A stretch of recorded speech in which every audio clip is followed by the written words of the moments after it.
Hello guys, welcome to Ampo Trading. So today we are gonna be looking at why currencies move.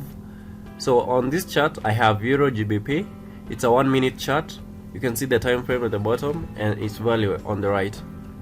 So every tick of a second we have this currency do moving, and we can switch over to candlesticks. We're gonna start off by looking at the theory of every tick movement of these charts. So what applies here is demand and supply. As you know, in the market, when demand goes high, prices go up, and when supply is high, prices go down.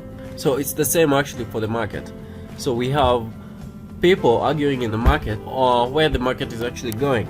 So we have sellers in the market, and when the sellers come in with full force, the market tends to go down, and when buyers come in with full force, the market goes up.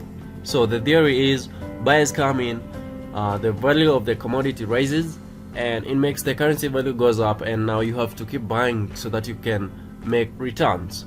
So that's the first theory. And the second one is the economic reports. So as you know, we have major economic reports for each country, and such as GDP, the NFP for the US, oil inventories. Such things affect the market so much, and those things come at specified time, and they impact the market with great impact, unlike the demand and supply.